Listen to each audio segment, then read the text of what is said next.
반갑습니다 여러분. 최근 이곳저곳을 서칭하던 도중 레딧에서 이런 주제가 열렸었습니다. 1부에서 6부 사이에 불필요했던 죽음은, 저는 이걸 보며 여태까지 조조에서 불필요한 죽음이 있었을까 했지만 생각보다 나름 갑론을박이 많았습니다. 살펴보시죠. 첫 번째 죽음은 시저의 죽음입니다. 여기는 좀 갈리는 의견보단 다들 비슷한 생각이 많았죠. 조조를 처음 봤을 때 시저가 진짜 죽었는지 구글링을 했었다. 조셉이 갑자기 나타나서 구할 거라 생각했다. 그리고 이 에피소드를 볼 때마다 항상 눈물을 참아야 한다 정도? 다른 의견들은 대부분 이런 거였습니다. 솔직히 말해서 시저는 멍청했다. 섣불리 들어가지 않기로 다 같이 합의했지만 혼자 개돌해서 죽은 거다. 두 명의 채페리를 모두 죽인 것은 불필요했다. 하지만 스토리를 위해서는 필요했을 법했다. 적어도 시저는 채페리 가문이 대대로 조스타 가문과 함께 싸우다 죽는 저주에 걸리는 것을 고려할 때 시저의 죽음이 다가오고 있다는 암시가 많았다. 하지만 압둘은 반격할 기회조차 없었다.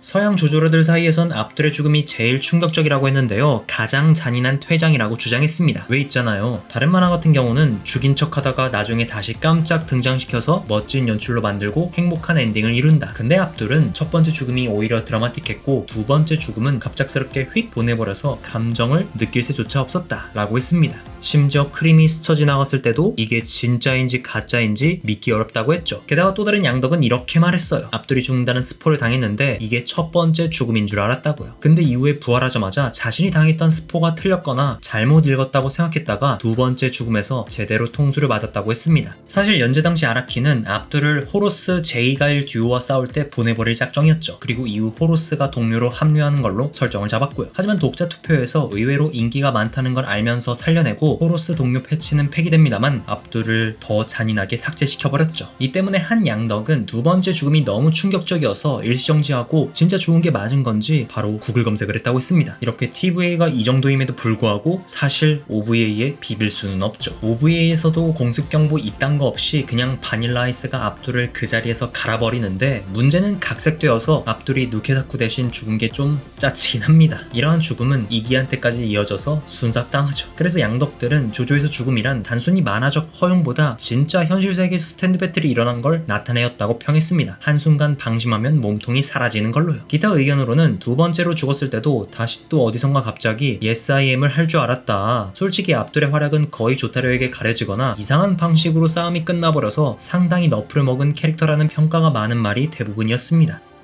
세 번째는 아바키오의 죽음입니다. 대부분은 전개상 필요한 죽음이라고 했었죠. 아바키오는 보스의 정체를 알아내는데 가장 적합한 인물이었는데, 만약 여기서 죽지 않았다면 호위팀은 더 빨리 정보를 얻어서 디아블로가 쉽게 당했을 거다. 디아블로의 극단적인 편집증 관점에서 볼 때 아바키오는 그 누구보다도 가장 큰 위협이었다. 한 양덕은 이렇게 말했습니다. 조조 시리즈 전체에서 가장 필연적인 죽음이었다. 아바키오의 능력은 메인 악당의 정체를 쉽게 알아낼 수 있는데 주인공들이 그것을 추적하고 있으니 당연히 막아야 한다. 그렇지 않았다면 2분도 안 돼서 그대로 오브완. 그리고 사실 케이크 4조각 중 하나를 집는 순간부터 이미 운명이 결정되었다. 그리고 이에 동의하는 의견으로는 사실 그 죽음이 이야기상 가장 필요했던 죽음 중 하나라고 생각한다. 그냥 캐릭터를 무작위로 죽이는 게 아니라 시청자에게 디아블로의 위험성을 상기시키기 위한 거였다. 아바키오는 디아블로를 찾을 수 있는 가장 좋은 기회였고, 그래서 디아블로가 그를 죽인 것이다.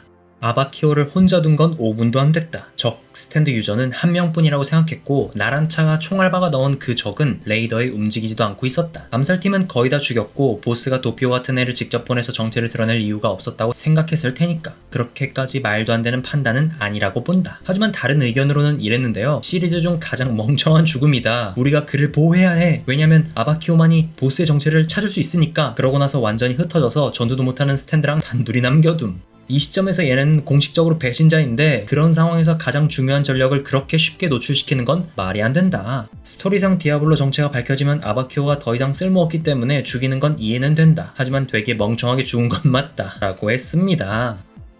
불필요한 죽음이 있는지 없는지 다른 기타 의견들도 있었는데요. 한 양덕은 조나단이 공연한 작용에 맞고 살아남을 거라고 생각했다고 합니다. 괜찮은 의견들 중에서 하나는 황금의 바람의 모든 폭력은 조직범죄에 연루되는 것의 위험성을 보여주기 위함이다. 죽은 이들은 다른 조연들에 비해 그나마 어느 정도 자비로운 죽음을 맞았고 그 세계에 연루되는 현실에서 저질러지는 잔혹행위를 보여준다. 호위팀 한 명 한 명이 소개되는 방식이 좋았다. 이들은 적과 싸우고 나레이션은 이들이 어떻게 이 갱스터 생활을 하게 되었는지 완벽하게 개괄적으로 설명해준다. 부차라티가 호위팀의 엄마로서 모두를 보호하고 이들이 과거의 이상한 삶에도 불구하고 선한 일을 하도록 이끈다는 점이 많은 것을 말해준다. 그리고 아라키가 각 캐릭터를 특별하게 만드는 방법을 알고 있는데 적어도 아라키가 소개하는 각 캐릭터는 마치 전에 같이 시간을 보냈던 오랜 친구처럼 느껴지게 만든다. 이런 방식이 조조와 다른 만화의 차이점이라고 했습니다. 또 의도적으로 우리에게 조스케, 오쿠야사가 같이 놀러다니게 하고 가끔은 다른 캐릭터들과 어울리거나 토니오의 식당에서 식사를 하러 하게 만든다고 했죠. 다행히도 죽은 이들의 영웅적인 희생은 결국 핍진성에 위배되지 않게 만들어서 이들은 결국 돌아오지 않았습니다.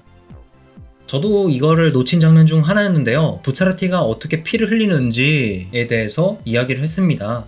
이것이 죽은 이후에 피를 흘리는 유일한 장면이라고 말했고요. 한번 죽은 후 영혼이 몸에 남아있기 때문에 촉각을 잃은 상태다. 대부분은 피가 없다고 알기에 피가 돌지는 않지만 여전히 피는 그곳에 남아있다. 하지만 만약 피가 없고 대신 구멍만 있었다면 복선으로서 더 좋았을 것이다. 이것에 대해 제대로 설명한 한 양덕은 이렇게 말했습니다. 5부의 이 시점에서 이야기는 부차르티가 사실상 자신의 시체를 조종하고 있음을 암시만 했을 뿐 명확히 확인해주지 않았지만 팬으로서 이것이 사실임을 알고 있다. 그런데도 피를 흘리는 설정을 넣은 것은 그가 슬픔을 느끼고 이 슬픔을 잊기 위해 고군분투하고 있기 때문이다. 이 순간은 부차라티가 육체가 죽었음에도 여전히 인간이라는 확실한 증거다. 부차라티는 가장 인간적인 감정을 느낄 수 있으며 그 감정은 그의 몸이 완전히 살아있을 때처럼 마지막 한 번 반응할 만큼 강력하기 때문이다 라며 오브를 극찬했습니다.